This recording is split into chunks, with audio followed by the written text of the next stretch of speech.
A very good afternoon to everyone. So now we'll start with our second technical session, which is on food safety, PMFME guidelines, FSSAI packaging, and DPR outlooks. For this session, we have with us Dr. P.C. Pancharya, Sir, Director at CSIR Central Electronics Engineering Research Institute, Pilani, RJ, as a Deputy Director, CBD. We welcome you, sir. The session is over to you. Thank you. Thank you. Okay, first of all, I would like to thank my friend Dr. Ananda Ramakrishnan, Director IIPT, for inviting me for this talk, and my fellow speakers, uh, Dr. R. Mahendran, Dr. P. Narendra Raju, Sirkrit Patel, and all the scientists and students. So I was monitoring since morning, and I was listening to all the speakers. This is good that director has credit to arrange all these dignitaries from dairy industry. So dairy instrumentation is one of my core subject, and being a scientist at CSIR Siri, in last 1 decade we are working on dairy instrument. So this was the time when in 2008 there was a debate in parliament that what is the quality of milk and whether we have any gadget which can directly detect the quality of milk. So at that time, the adulteration of milk was very much in the milk, and there was no such device that we could instantaneously detect adulteration in milk. So there was one multinational firm. They used to sell a device that was costing more than 60 lakhs, and that was for high-end device. It was a complete Fourier transform infrared system. So for detect adulteration at a ground level, like at a source level, this was the major issue. So at that time, our director asked me that can we do something in this field, and then the journey in milk in our institute started. So it's better I start with my slides. Okay, so I am from CSIR. It's a Central Electronics Engineering Research Institute. It's one of the research lab of CSIR, and our major objective of the institute is to provide facility the basic and applied research in electronic field. At the same times, we have to take projects and provide industry technology of these know-how of these instruments. So this is the mandate of CSIR series. And the institute has around more than 650 manpower, around 200 scientists working in this electronics field. We have 2 extension centers, one at Chennai and one at Jaipur. In institute, we have 3 R&D divisions. One division on semiconductor, where we develop different type of sensors, chips, and the other division is vacuum electronics division, where we develop microwave devices like a magnetron, klystron, or different type of magnetron microwave sources. The third division is electronic instrumentation, where we develop complete instrumentation. So we are the institute where we have all devices and systems at one roof. So being an electronic institute, we have all the fabrication facility of semiconductor. We have a facility of vacuum electronic devices like artificial intelligence, network facilities, workshops is required to fabricate the system at CSIR Siri Pilani. So we have different R&D groups divided into these divisions. Like in semiconductor, we have a fabrication group, we have a design group, and we have packaging group. Similarly, for vacuum electronics, we have a vacuum electronic device design and then development group. And in electronic instrumentation, we have a societal electronics and intelligent systems. The milk falls into the category of societal electronics, and we have a separate team working on. In semiconductor, when you talk about sensors can be from a silicon, or it can be from gallium nitride, or it can be silicon carbide or LTCC. So all these facilities we have at CIRI. So we are working on different type of sensors like pressure sensor, accelerometer, LEDs. So whatever LED you see in the market, but they take a chip from outside and then assemble it. So nobody in India can make LEDs. So we are working on LEDs, and we have developed few LEDs also. So our major task is to develop indigenous systems, indigenous technologies in the field of electronics. Similarly, electronic instrumentation, we are working on various sectors. Is from food, from farm, from soil. So all these fields we are working on. So coming to the dairy, because this workshop is on dairy. So we, as I said earlier, we started our journey in 2008. The aim was to provide a quality milk.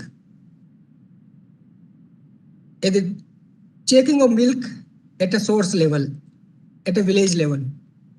So when we started this, so it's better first we discuss what is the market or what is the statistics of dairy. So as you know, India is the largest producer of milk, and we are contributing around 19% of total milk consumption in world. If you see the over of the years, we have a sustainable milk production for our growing populations.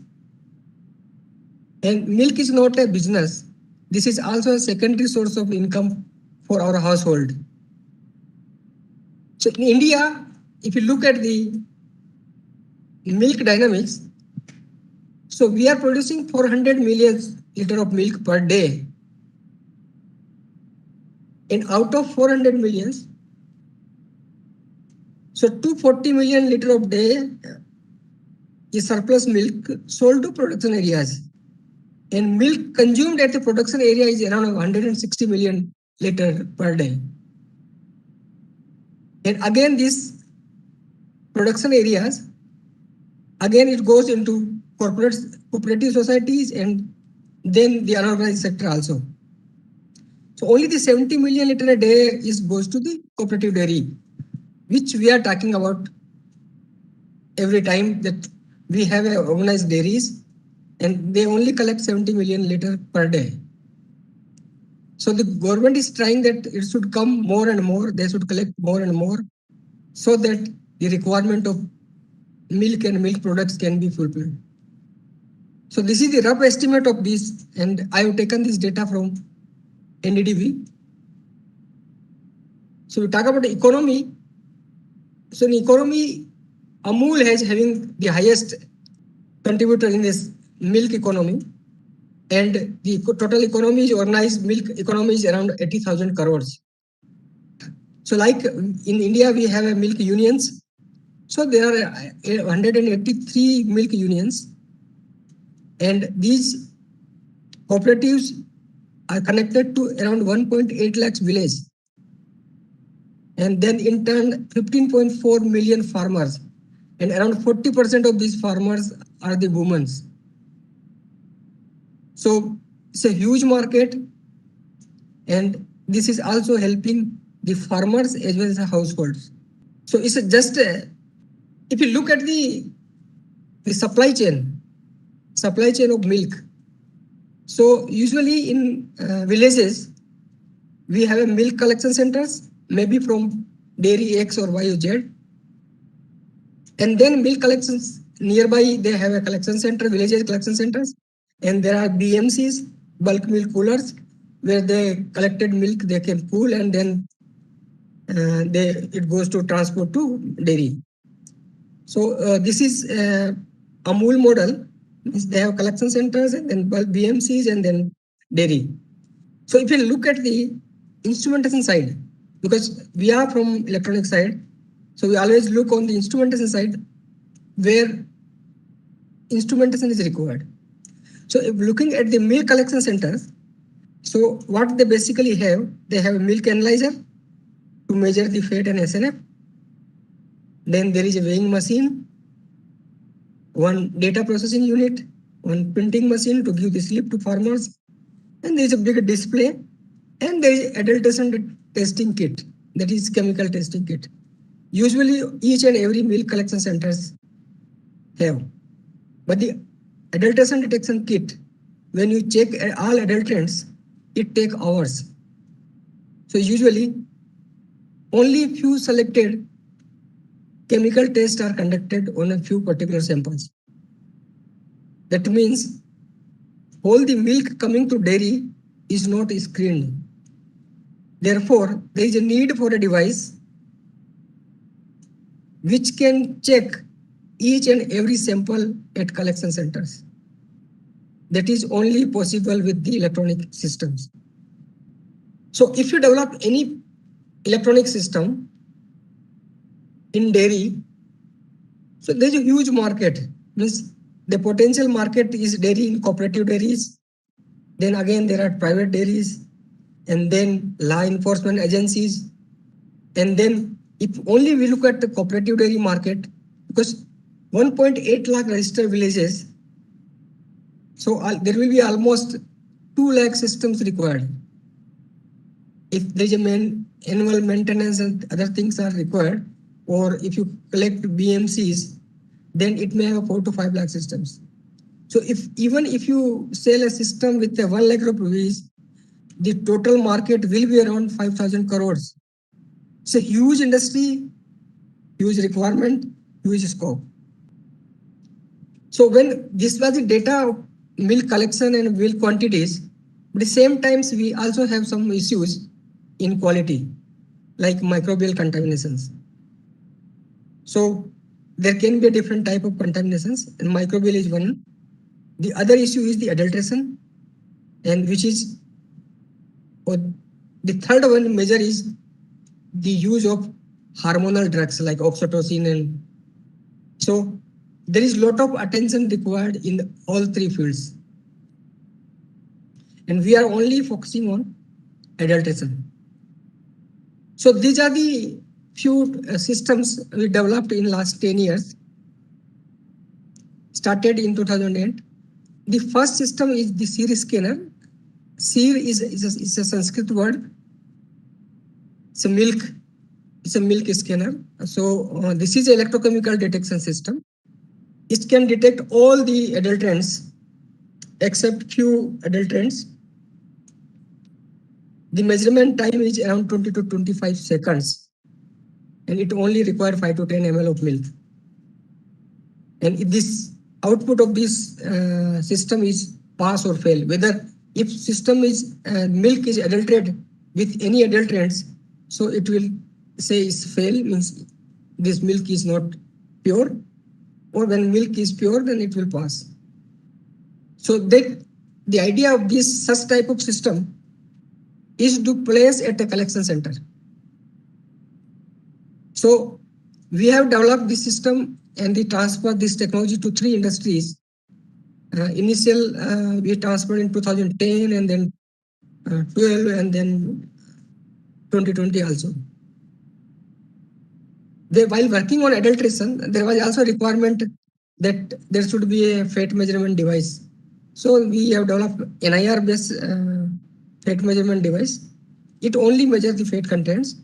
The fat is from 0 to 14%, and this is the minimum essential requirement accuracy, that is a plus minus 0.1%. Then we also develop ultrasonic based acoustic milk analyzer. That is because if you look at the dairy, all the instruments are mostly imported instruments. There are industries, they take the sensors and the circuit from outside, and they make an enclosure and put into market, that they say that, okay, we have developed this, but fact is different, because all the sensors and electronic circuits are imported. So our idea was to develop a low cost system, so that the things, because it will also give impression to industry that okay, you can make thousands and lakhs of systems. At the same time, it can give also opportunity to our young peoples. They can give employment also. So we have different versions of these milk analyzers as well as adulteration detection systems. So we also tested, developed the handheld device for milk adulteration detection, similarly for fat detection also. And these are low cost devices. These are affordable devices. And so this was the story at like 15, 16. Then now you can see there is a market for IoT based systems. There are artificial intelligence systems. So while working in the field, we thought that why don't we apply this state of the art technology in dairy also? So for that, we have developed technology that is for collection center, where only one tablet or one Android device is required as milk collection centers, only weighing machine. So all are connected with Wi-Fi, and the data of that collection center is directly send data to dairy control room at dairy. So that systems we develop. This is electronic milk collection center. So this collection center can be placed at every collection points, like it can be at village level, it can be at district level. When the dairy can directly monitor this. So this is the broad specs of the system. Is it can also detect adulteration. It can also detect. It can also measure the milk compositions. All the accuracies, what it is required, it has all the standards, and it has a Wi-Fi and GSM and serial port printer. All these required facility in the system. So this is the adulteration and composition measurement system. This is IoT enabled system. So this is a milk collection center. So in here, there can be a multiples of IoT enabled systems at field testing for milk supply chain software. This is IoT Android based systems. So app can be downloaded by the farmers, and then they can also given a unique ID, and they can have a customer interface also. So this is a Android app for milk collection center. So this is a software side at the other side. So here you can see different farmers at the collection centers, their addresses and total customers. You can real time log in and you can see it. So we have done a few trials in Amul Dairy, some collection centers, Amul Dairy in Palanpur, like Banas Dairy. So we place our system at 6 places in nearby Palanpur, and we tested our system there. We have taken number of data, like almost 15 days for testing all these systems. And this is like what time it is. So every type of milk collection centers, IDs, everything you can get at real time. So whatever the technology we have developed during last 1 decade, we have transferred to industries also. So these are the few industries where we transfer this technology. And I had a chance to demonstrate the Prime Minister also. And one of our product was dedicated by our president to the nation. And these are the few technology transfer events. So usually last 1 decade, I have been working in dairy. The job of R&D Institute is to develop technology and transfer to industry.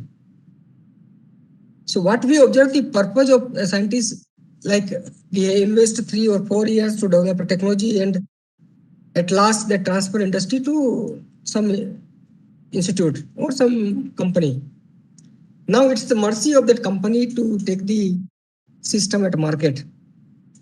So the purpose of the clean milk means like a scientist required that, okay, my technology should go to every place and implement it field, selling or commercializing the device means there are number of obstacles, like the price what we think is not suitable.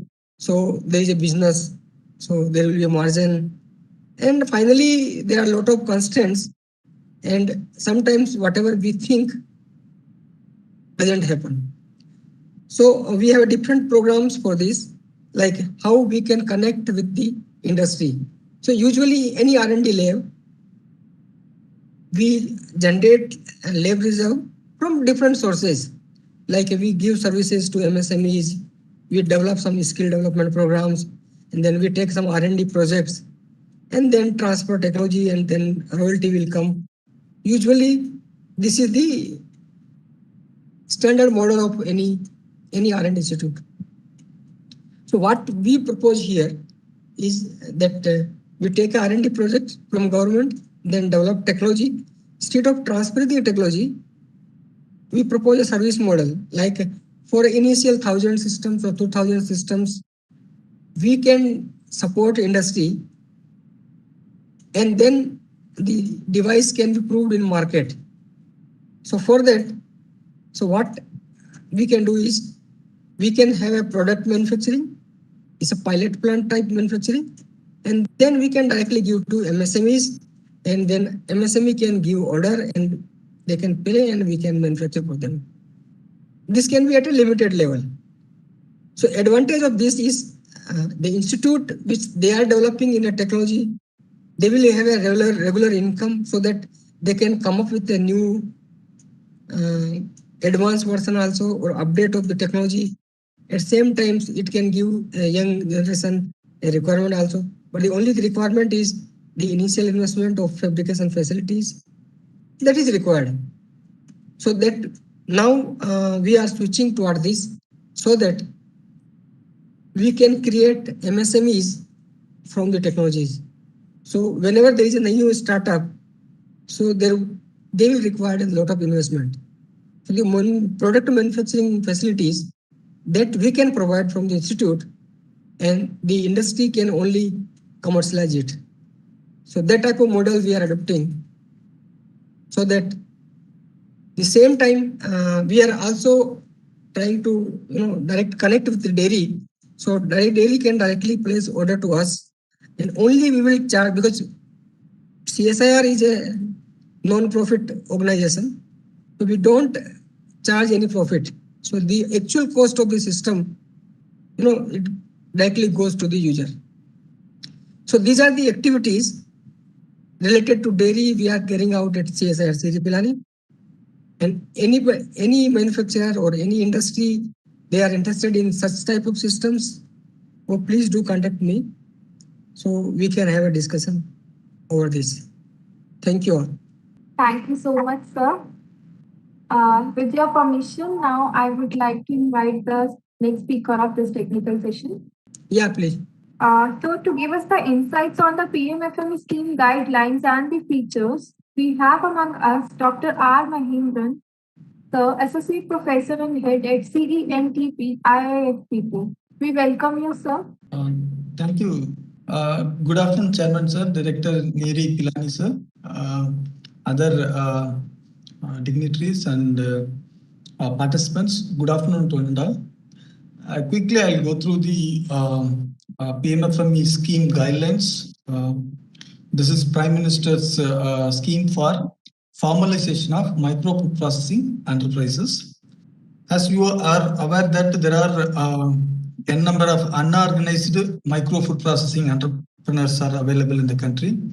In order to make them organized, government is planned this particular scheme and executed in order to increase the access to credit by the existing micro food processing entrepreneurs as individuals, as well as this scheme is for the group participants as well.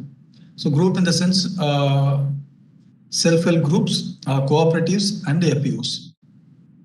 And also this particular scheme provides access to the common services like common processing facility, common laboratories, storage, packaging, marketing, and education services as well.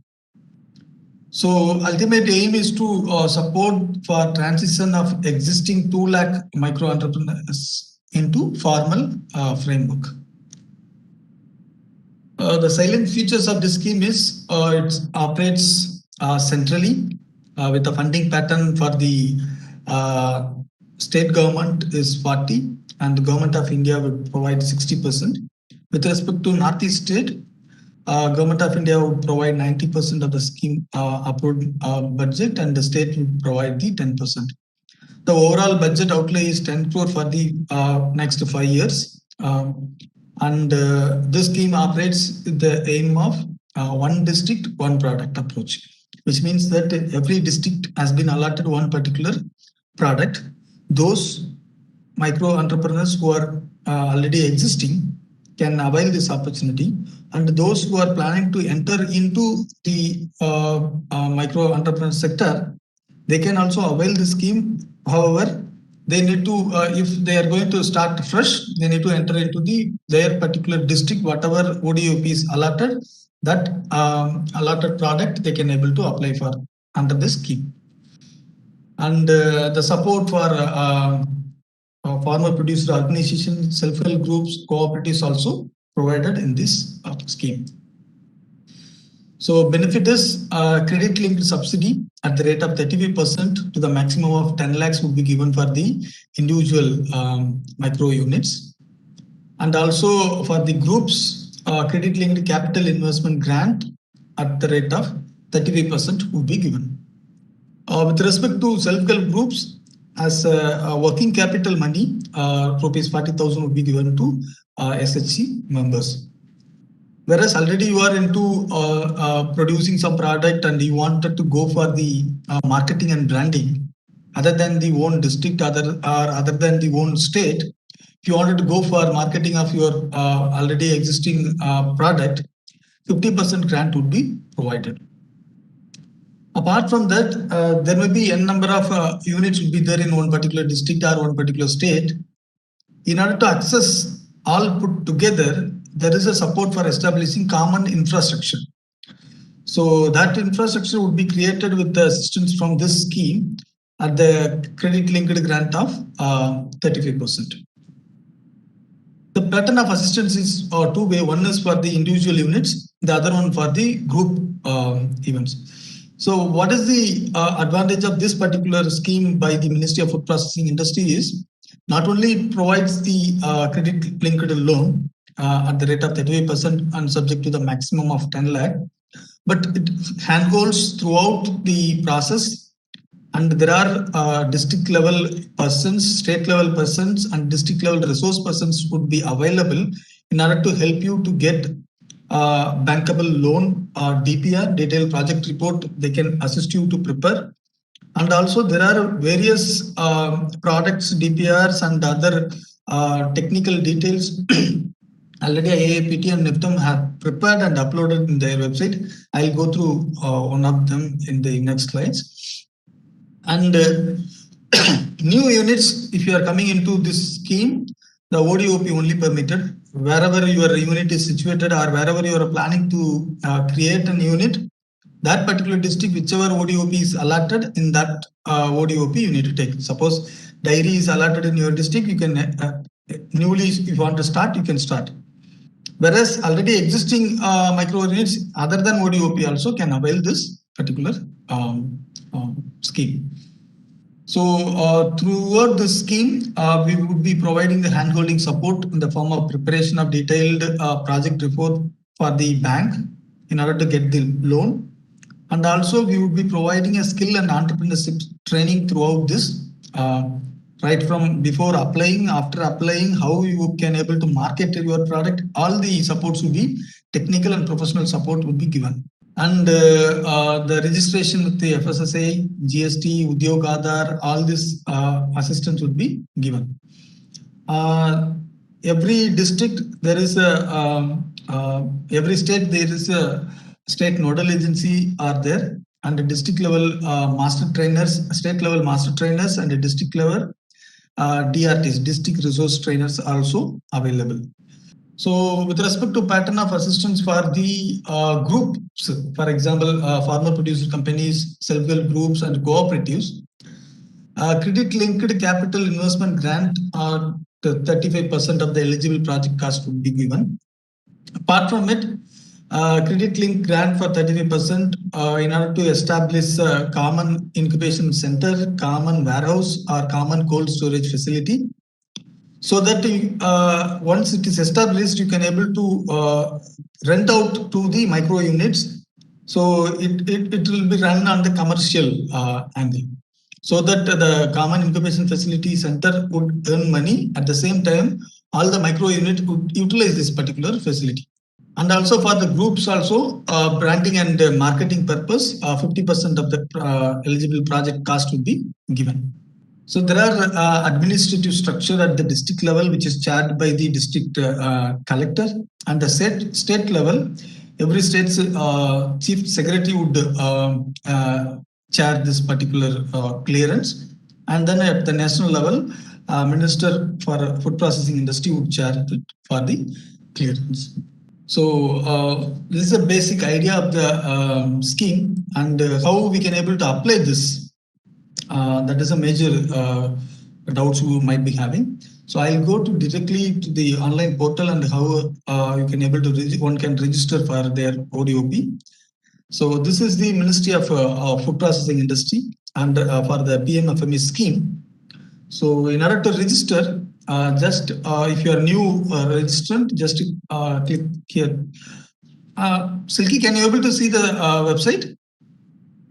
Yes, sir. Website is visible. Yeah.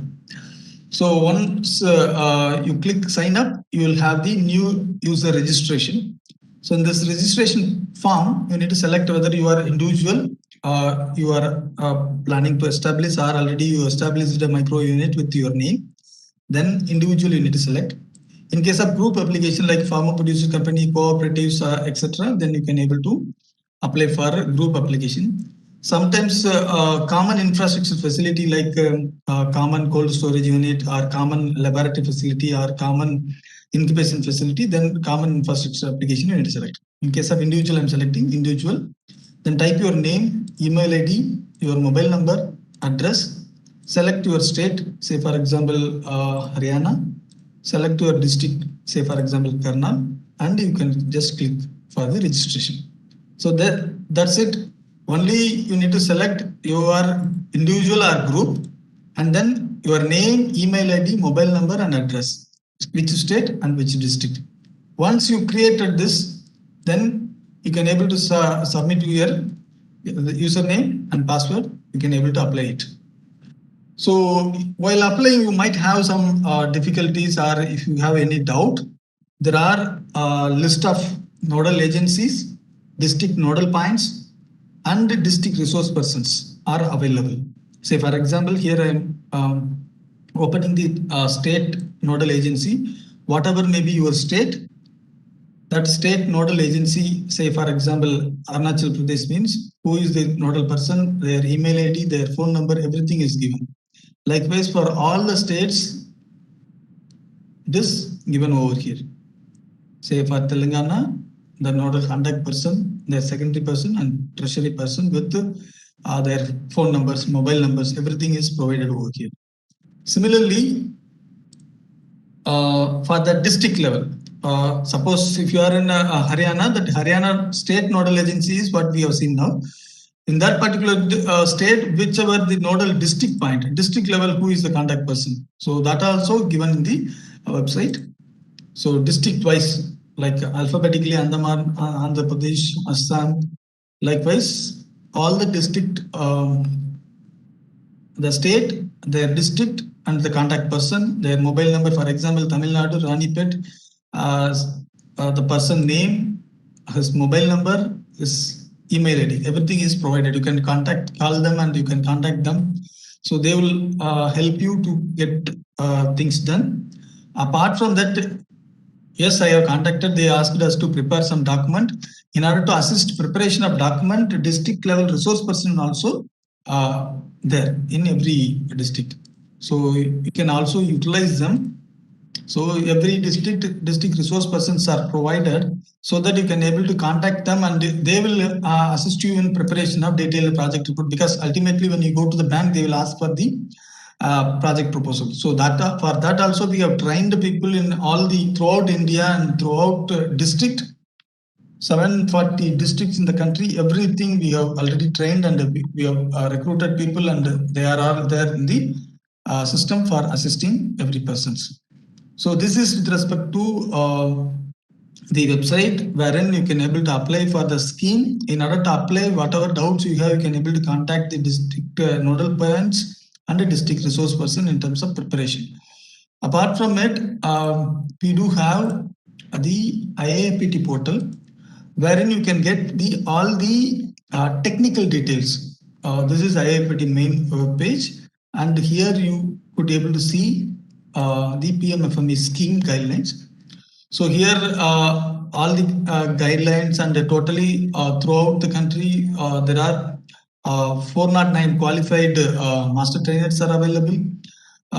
They are there with every state, and in order to assist you with your technical queries.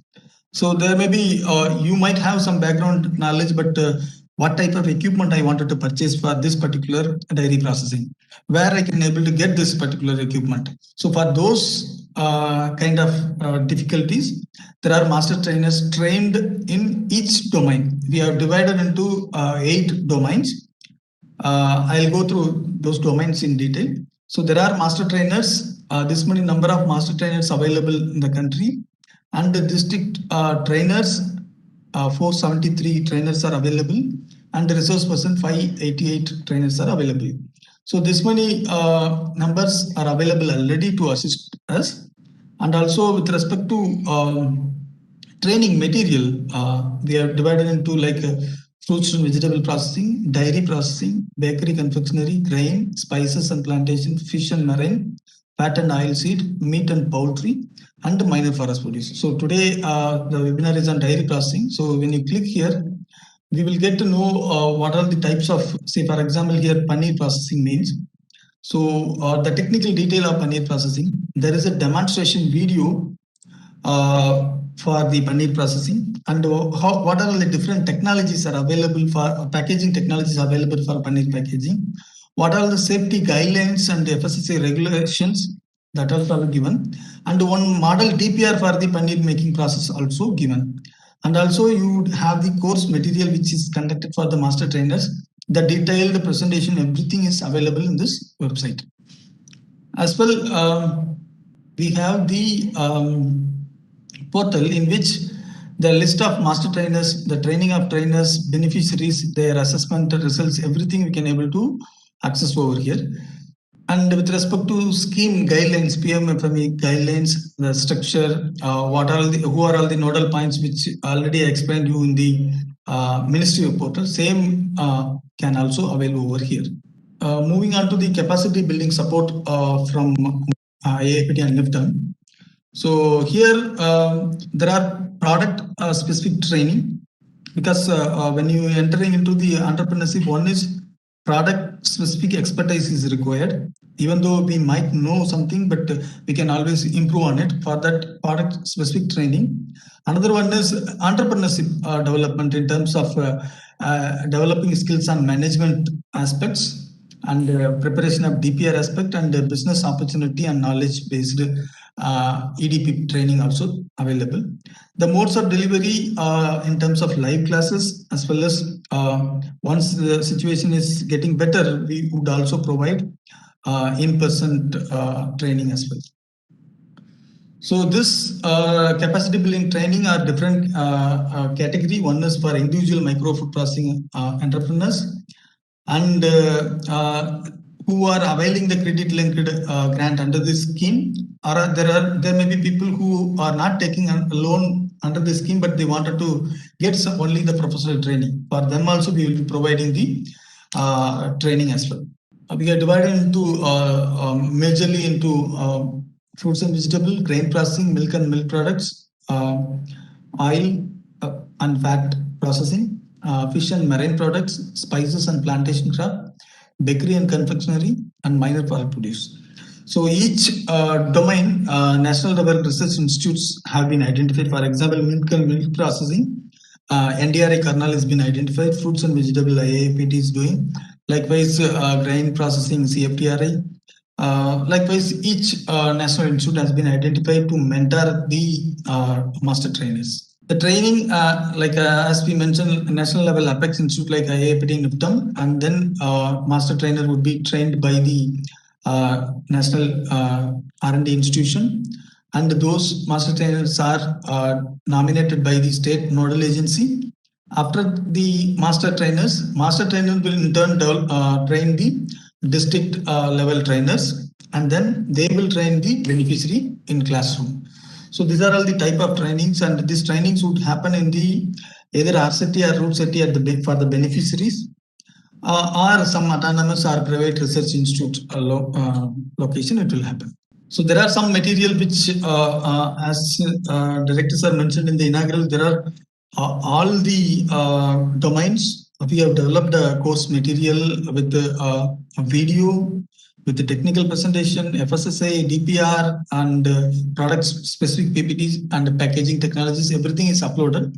With respect to today's webinar, dairy processing, as I already explained you, and also some course materials are also available. So here you can select the handbook on the particular subject, like milk and milk products. So there is a handbook.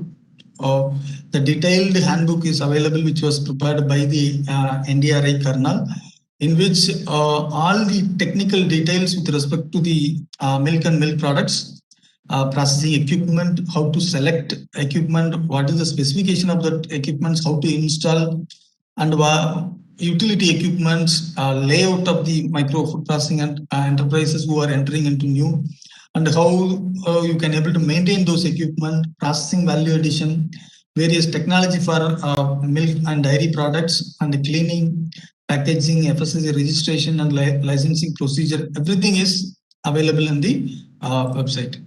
And also, if you can see the detailed presentation of each aspect and training report. Everything is available. You can access for the further details. Thank you, Nandal, for the patient hearing. And if you have any doubts, I can able to answer. Thank you so much, sir, for explaining about the PMFME scheme. So now I would like to invite Dr. P. Narendra Raju, sir, Senior Scientist, Dairy Technology Division, ICR, NDRI, Karnal. We welcome you, sir. Yeah, thank you.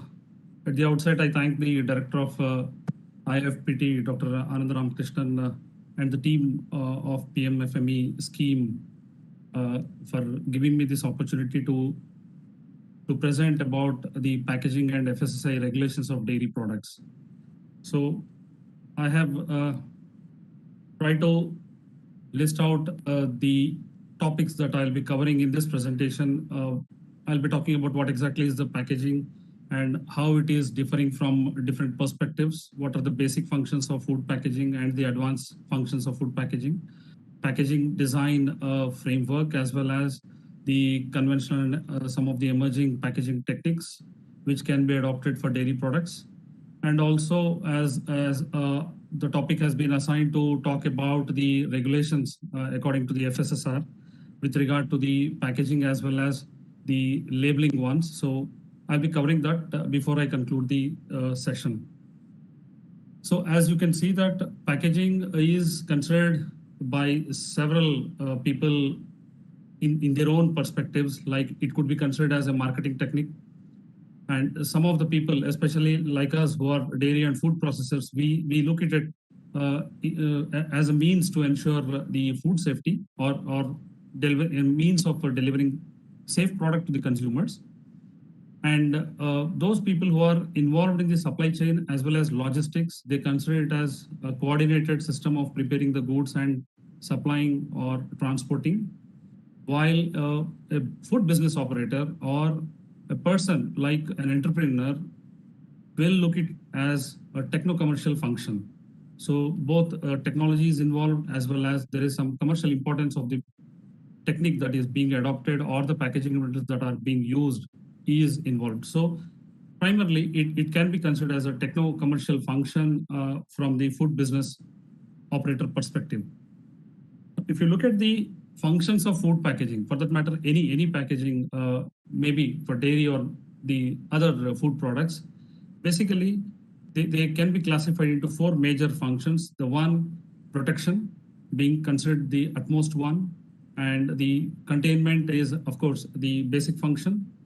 Apart from that, you also look at the convenience options or the convenience provided to the consumers, the handlers, as well the communication function in the era of supermarkets and the vanishing of neighborhood retail outlets. We look at the communication function of the package is getting, or it is becoming more prominent now because it acts as a silent salesman.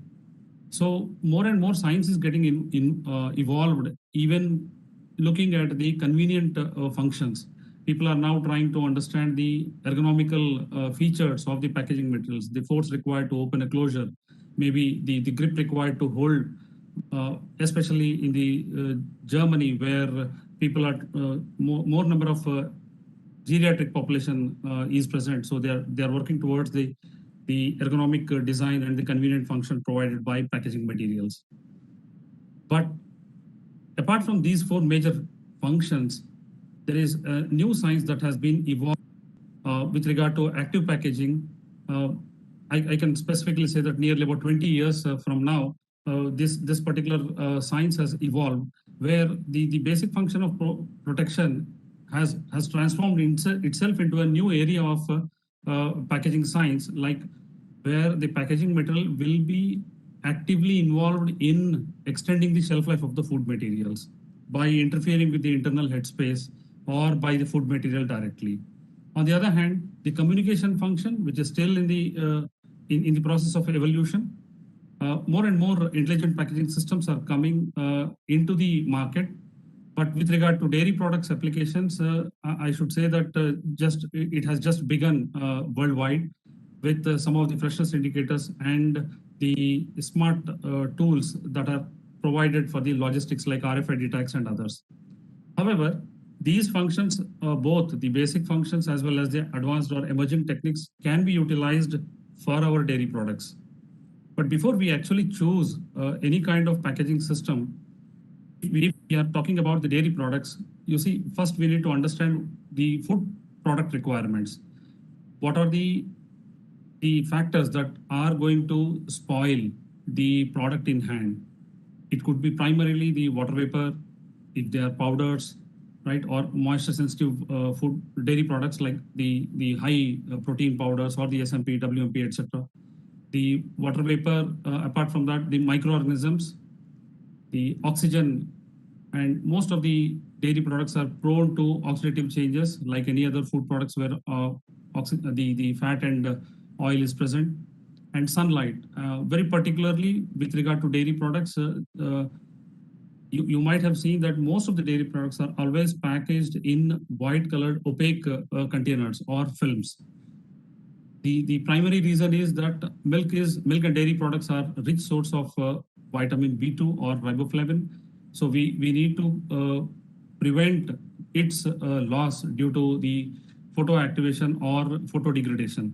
So milk and dairy products being considered as a rich source of vitamin B2, we look at preserving this particular nutrient because it is one of the prime source for the vegetarian population. On the other hand, we need to look at the packaging material selection. What kind of packaging materials? Because there are a number of packaging materials available in the market, especially the thermoplastic one. But the regulations, FSSAI regulations have given about 12 packaging materials which can be used for direct food contact applications, including milk and dairy products. So we need to look at the product, whether it is a fragile product like the gels, or they are liquid, they are powdered material, or the other kind of texture requirements like the traditional Indian dairy products. Based on that, we can choose one or the other packaging materials And the another important one is the customer requirements. And a lot have been spoken in the inaugural session also that the customer requirements have to be met, maybe in the form of convenience or value addition.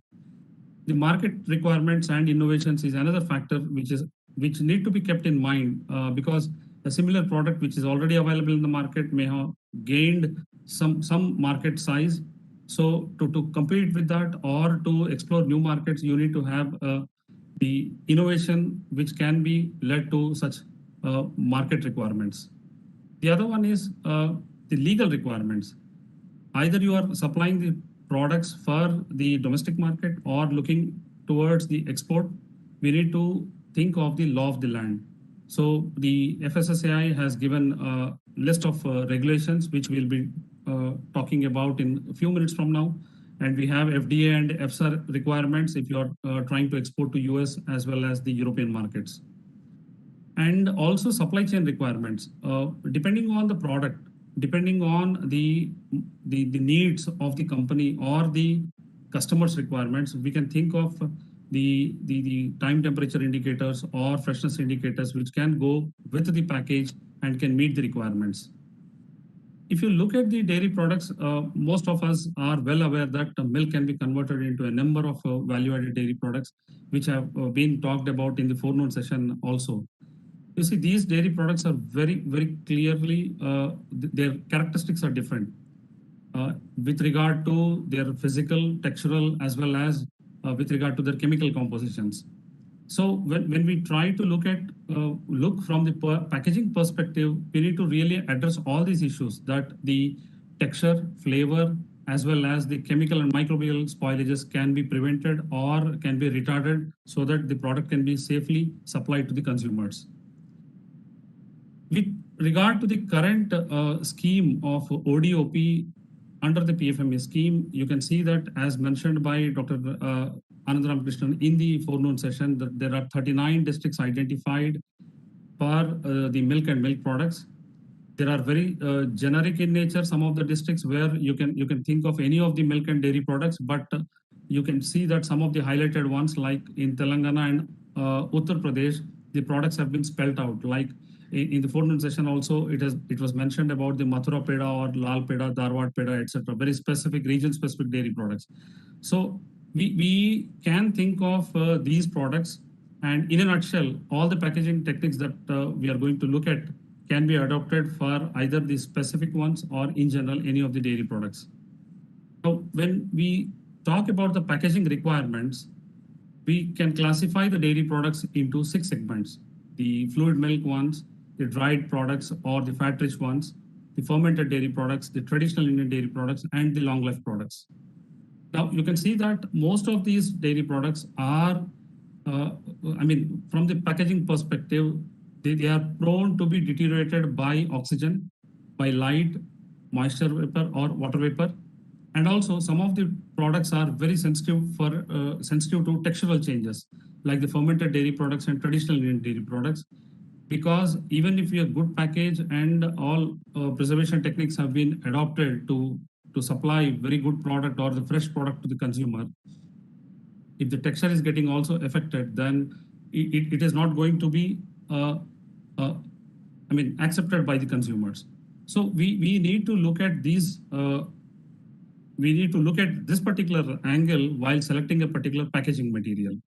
Now, for long life dairy products, the altogether the requirements will be different because we need to maintain aseptic conditions, and the packaging materials that are going to be used should be aseptic. The area should be aseptic, as well as the product that we are going to pack in it should be sterile in nature.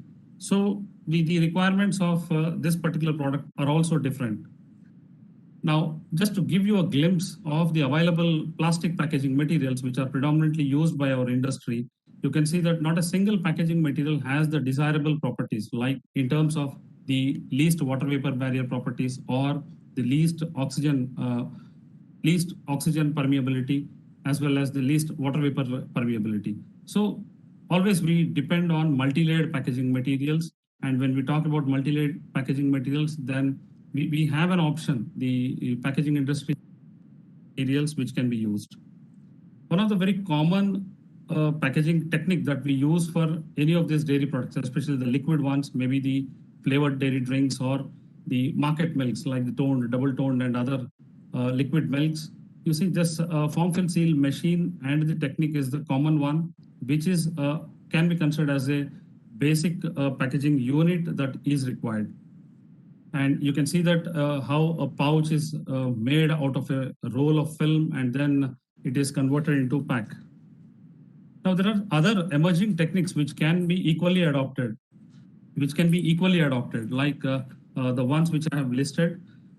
Now, one of the common one is the aseptic packaging, but aseptic packaging in terms of the technology, it may not be a new one. However, the applications are becoming new. So we can think of aseptic packaging, but the involvement of cost is very high. You can see that there are several applications of aseptic packaging other than the common juices and oils. Now a new era of packaging or new arena is also being witnessed. Now another technique is modified atmosphere packaging, where the oxygen inside the package is removed or it is completely changed by increasing the carbon dioxide and the nitrogen so that the package or the product can have extended shelf life. However, the pack integrity is the utmost important one because the vapor pressure outside and inside the pack will be different. So the vacuum packaging can be considered as one of the technique under modified atmosphere packaging, but the packaging material selection is also equally important because the oxygen ingress or the carbon dioxide or nitrogen egress can bring about equilibrium and spoil the product during storage. The active packaging technique is another important technique which can be considered for adopting. However, although the oxygen scavenger is one of the important components where, very important commercially, they were considered to be successful ones. However, the availability of oxygen scavengers in the Indian geography were limited, and that led to the delay in the commercialization of some of these techniques. But now we have indigenous know-how from our sister organizations in the country like ICR, CIFT. And the other area is intelligent or smart packaging, where you can see that now the consumers are much more in requirement of the real-time quality status of the products. So we have the indicating labels or intelligent labels placed on the pack. Now the modified atmosphere packaged products can have the gas leak indicators or the oxygen indicators, and also some of the indigenous dairy products or the traditional dairy products, which we think of going for domestic as well as the export market, can have these kind of novel freshness indicators where the consumer will be able to look at the color of the indicator and then can judge the quality status. Another area is application of edible films and coatings, where the components like milk protein and other additives can be thought of as a model of delivery. We have single-use plastics. This is a big, a topic that is being discussed in large, but the current solutions are very low. And you can see that one good example of paper-based packaging material for alcoholic beverages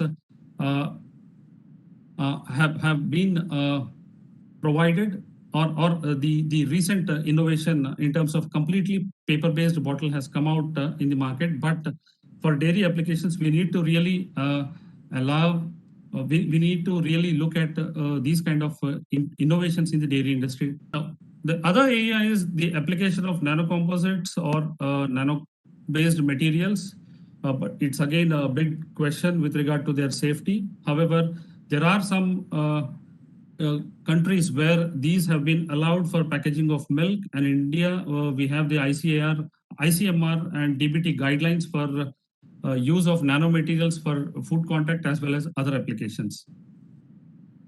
So coming to the regulations, what we have for packaging as well as the labeling, you can see that the recent notification in 2011, we have only one very specific regulation for both packaging as well as labeling, But since 2018, these regulations have been divided into two, giving more emphasis on packaging as well as labeling.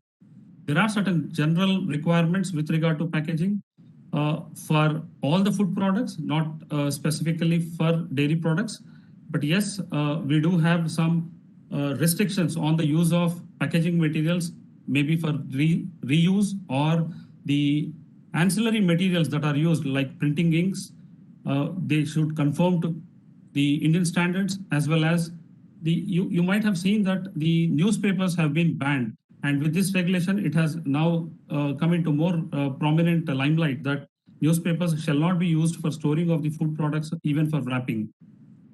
And in case of multi-layered materials, these materials should comply with the specific regulations given in the schedule, which I am going to show you now.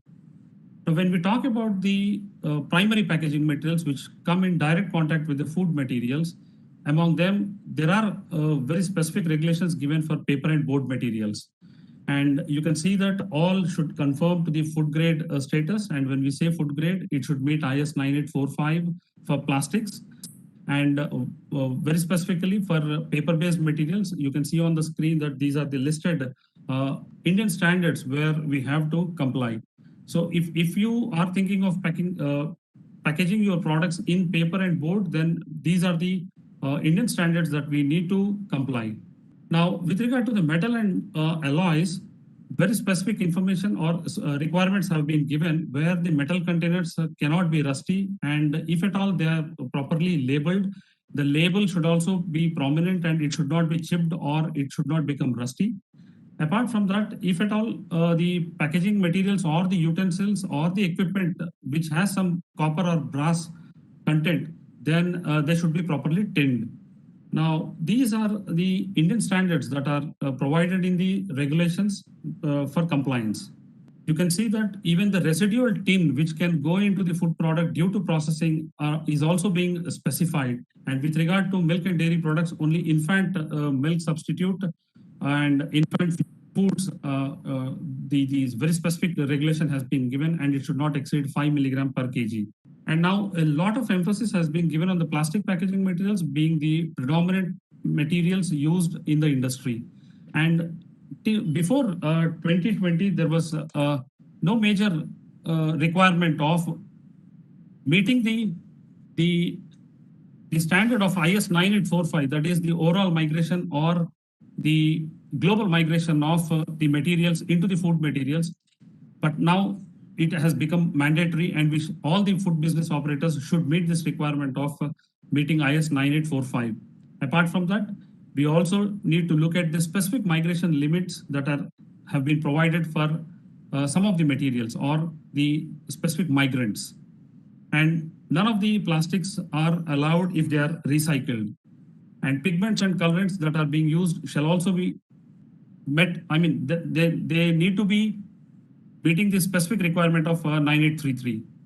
Now, these are the 7 different migrants which have been given specific limits from the plastics, and plastic packaging materials which are allowed for food contact have been provided. Now, with regard to glass, although the industry is now moving towards use of rigid bottles compared to the glass containers, but the regulation has provided the requirements for these glass containers also. When we talk about the labeling regulations, since 2020, this new gadget has been notified, and we have the very specific, and some of the requirements have been even changed compared to the earlier regulation. All the labeling requirements, if you can see, there are about 14 ones which are mandatory or considered as mandatory. The first and foremost is every prepackaged food shall contain a label, and the label can have any of the scripts. In other words, it should contain Hindi or English as mandatory, or even Devanagari script. But if at all someone is interested in using any other language, it should primarily contain either English, Hindi, or Devanagari, and the other language. Like we can see that imported food products does contain some of the other country languages. And none of the statements on the label should be false, misleading, or deceptive. So this has to be taken care. And you can see that the label that is going to be used on the packaged food shall not become separated from the container at any point of time during the transit or till it reaches the consumer. Now, the requirements of the prepackaged foods, as I mentioned, there are about 14, and the first and foremost thing is the name of the food should be specified. Now, it cannot be, anything that is contrary to the one which is listed in the regulation. Second thing, we need to provide the list of ingredients, and the list of ingredients is to be provided under the title, specifically ingredients, and then they should be listed in the descending order of their composition by weight or volume. They may be listed under respective major class rather than very specific ingredient. They can be used under the specific class. The other is nutritional information, maybe per 100 grams or per serving size in terms of energy value, the amounts of the major nutrients or the macronutrients, and any other ingredient or nutrient which a particular food manufacturer is claiming, that has to be spelled out on the package. And if at all we are interested in claiming as a trans fat free or the saturated fat free product, then it should meet this particular requirement that the trans fat is less than 0.2 grams per serving or not exceeding 0.1 gram per 100 grams in case of saturated ones. But there are some of the food products which have been exempted from mandatory nutritional labeling. And you can see that those unprocessed products or the tabletop sweeteners, the salt and salt substitutes or vinegars, the herbal tea infusions, etc., they have been exempted. Also, the foods which have been recognized as the nutraceuticals and foods for special dietary purposes, chewing gums, etc. Now, a big change has come in terms of labeling our products with regard to the vegetarian or non-vegetarian logo. Before November 2020, the non-vegetarian logo was supposed to be a circle in a brown, circle in a brown colored square, although it is not applicable for our dairy products, as dairy products are considered to be the vegetarian foods or foods for vegetarian population. However, depending on the package principal display panel area, the logo size is mentioned. We have to meet this particular criteria of having up to 100 centimeters square or more than 2500 centimeters square principal display area. Regarding the food additives declaration, we have a very specific food additive declaration, and you can see that the additives that have been incorporated into the food can be labeled as such, or we can use the international numbering system or the European numbering system. But according to FSSAI, the use of INS has been promoted. So we can use the INS number of the particular additive or ingredient that has been used for manufacture of a specific dairy product. Also, if it contains the added colors or flavors or both combination, this have to be very clearly written in bold capital letters, and earlier regulation used to have to be spelled out in the box, but the box has been removed, but providing in capital letters is continued. The complete name and address of the manufacturer, as well as a person who is importing into the country, the details of the importer have to be printed on the label. Now, it is now mandatory to have FSSAI logo, and beneath which the license number of the food business operator has to be provided. Further, if there is any claim of any fortificant, or if it is being claimed as an organic food, necessary certification can be provided, and we can use the logos of the Sampurna Poshan Swasth Jeevan logo or the Jaivik Bharat logo. With regard to the net quantity, retail sale price, and consumer care details, earlier, before November 2020, it was not mandatory to provide consumer care details, but now it is mandatory as well, the net quantity. And if it is a product like our canned gulab jamun or canned rasgulla, the drained weight after the syrup is recovered is also to be specified.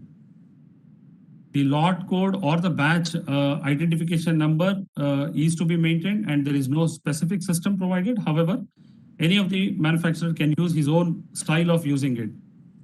Now, under the date marking, the Food Safety Authority has given a very specific format of using the best before date or the expiry date in terms of DDMMYY. And earlier, for the low shelf life products where the shelf life was less than 7 days, we could have used the use by date, but now it is still continued for the low shelf life products, but the format has been given for the other or the long duration products. And you can see that imported foods, they have now a separate regulation, and anyone who is importing any of these food materials from outside need to comply this particular regulation under the law. And the country of origin for imported foods is necessary to be printed, and this has been incorporated in the recent amendment where the harmonized system code or HS code has to be given on the pack. And the instructions for use, and if at all food directions are required for using it for health and safety purposes, then it should be clearly spelled out. Now, this is a new inclusion. Any food product, even if it is a milk and dairy product, if it contains, because these are known products to contain known allergens, so we need to clearly specify it on the label. And if any of our products contains milk ingredients, then it should be labeled as contains the milk as a cause of, as an allergen concern material. However, the raw agricultural commodities are exempted from this requirement, although we are not interested in this now. But a new label or logo has come in the recent regulations that any of the food material, especially the ghee or the other products like the water or the oil, which are used primarily for non-edible or inedible, maybe for puja or other purposes, need to be declared with a logo of a black color cross. So this is a new inclusion in the regulation. And some of the exemptions are provided, and we can look at where we can get exemptions from the labeling, depending on the scale of business as well as the package. And there are very specific labeling requirements for infant milk substitute and milk infant food.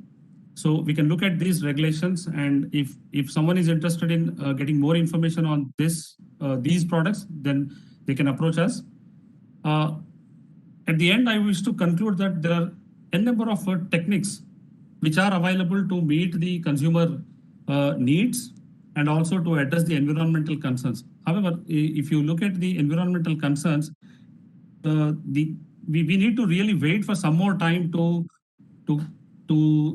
receive these materials which are used by our industry, because as of now they are not economical and not also most of them are not used or industrial friendly. So we need to really wait for those materials. Novel intelligent packaging systems as well as aseptic packagings can be used to explore new markets as well as to meet the current tech savvy consumers. And at the end, whatever the product we are trying to process and package, we need to meet the legal requirements, the regulations of FSSAI, both with regard to the packaging as well as labeling requirements given in the FSSAI's manual. Thank you. Thank you so much, sir, for such an informative session covering all the packaging, labeling, and FSSAI regulations as that. Now we are moving ahead with the next technical talk. We have with us Shri K. Patel, Chairman of Flavor Dairy Solutions, Ahmedabad, Gujarat. Sir will going to provide us insights on the detailed project report preparation on milk processing. We welcome you, sir. Good afternoon, all. Good afternoon, Chairman, sir, Dr. ARK, sir, Dr. Sodhi, sir, and all senior professionals and participants in the webinar. Thank you, IFPT, for giving us an opportunity to represent on detailed project report preparation. So I will share you the slide. So milk processing and value addition and detailed project report preparation. So I will quickly go to the project report preparation. Before that, I will just go to the initial slide, which are already discussed by our earlier speakers and experts. Transformation of Indian dairy sector through wide revolution from milk deficient to topmost producer. Now India is more than 200 million ton in 2020-21. Milk is the largest agricultural commodity in India, followed by rice, wheat, and food grains. And success story that involves 15 million farmers, which are linked through a strong network of more than 1 lakh. 54% is sold in the domestic market, which is already discussed by Dr. Sodi in the morning. 35% as traditional dairy products and 15% for the manufacturing of Western industrial dairy products like cheese and some imported beverages. Selling of loose milk by milk vendors, Dutias. This is major safety issues. This is also discussed by Dr. R.K. Singh Saab. Traditional dairy products problem of non-uniformity, high energy intensive process, absence of mechanization, poor attention to hygiene. Next slide. Type of supply chain in India dairy sector. This is also already discussed that the milk comes from producer to collection center, then trader and contractor, and finally consumer. And in bigger plant, it comes through processing section. So it involves too much handling. So this is how the typical Indian milk processing system is there. So we have to develop too much in this basic milk collection system. Value addition of milk, pasteurization and market milk, fermented milk for manufacturing, churning of cream for butter and ghee making, manufacturing of traditional Indian dairy products, manufacturing of paneer and cheese, condensing and drying, other Western dairy products. This is disruptive innovation, some innovative products which can help to sustain in the competitive era. Dairy ingredients, some novel ingredients which may be used for value addition of the product. Dried milks. Now, apart from skim milk and whole milk powder, now there is in India is a huge quantity of MPC, WPC, and many more fortified milk proteins. Cheese. Earlier we have only cheddar and mozzarella. Now we have cream cheese, ricotta, parmesan, emmental, gouda. These kind of cheeses are there. Frozen dairy products. Earlier we have ice cream only. Now this value versus value addition versus value proposition. If we can consider cow milk at raw milk 25 to 30 rupees, if we pasteurize the same and process and pack, we can get 45 to 48 rupees. And if the same milk can be treated, fermented and converted into drawn milk dahi, we can get 50 to 60 rupees. And the same milk, if we can convert it into probiotic flora, probiotic yogurt, we can realize 200 to 400 based on the different packaging size. Like now Greek yogurt at 45 rupees 90 grams. So this kind of product can be prepared so that total profitability of the product can be established. We will talk much more detail in this. I will describe in detail of detailed project report. So detailed project report, we are preparing for two kind of party. One is the completely new customer who are non into dairy, but they're willing to come into dairy. So they need a DPR. And second is for expansion of the existing plants. If somebody have a small plant or some sort of dairy processing, but they want to enlarge their product portfolio, so those also need a detailed project report. So we take two kind of project report. One is fresh, one is another expansion. So first of all, we have to write executive summary that what this project report is for, the objective and all. Second is introduction, that detail about the investor and the party who willing to put a project. For that, we have to mention the introduction about the complete party. Then market demand and situation. So majorly in India, wherever the project report comes, majorly they fail in this criteria, market demand and situation, because we are into turnkey dairy projects. So people comes to us for a complete plan, but when they come, they are not having any markets data that what are the products they are willing to produce, in which area, what is the demand, what is the pattern, who are the competitors, what are the product packaging size. They don't have an idea. So we suggest them that you should have a market data or they should have some idea that what is the proposition required in the competitive area. So we suggest them to have a market demand and typical product SKUs so that we can stick to the requirement and we can form a project report accordingly. Fourth is strategic orientation, mission, vision, objectives, and goals. Here we have to write what is the agenda of the investors and what is their goal, at what level they want to achieve, and how, what are the future plans. This all we have to mention in this phase. Fifth is product and service model. That based on the product, which are the type of packing material, how much shelf life they are planning to do. Based on that, we have to describe the packaging machinery and all.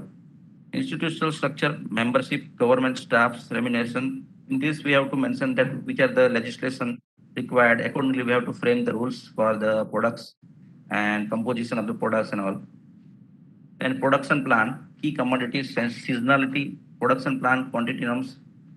Here also we have to plan that in plus season in the from December to March, there is too much milk flow is there. So to handle those extra milk beyond the regular capacity, how to handle all this in those cases. So we have to consider those kind of machinery and extra buffering capacity of the storage silos and all. So we have to consider this kind of things in this section. Then procurement plan, procurement points, time, pricing mechanism, storage, transportation. This is also important point that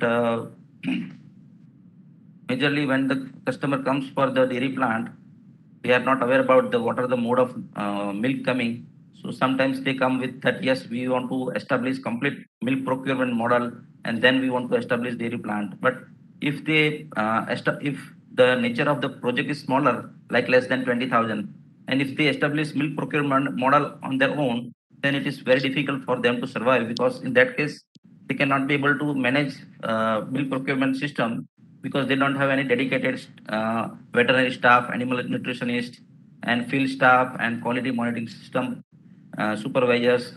So in that case, we suggest them that they should have an alliance with some middlemen or milk traders who can give better quality milk and consistent supplies throughout the year. So they should focus on the one project, that is milk processing and product value addition. So this kind of plan to be there for those who are having 50,000 or 1 lakh liter milk capacity.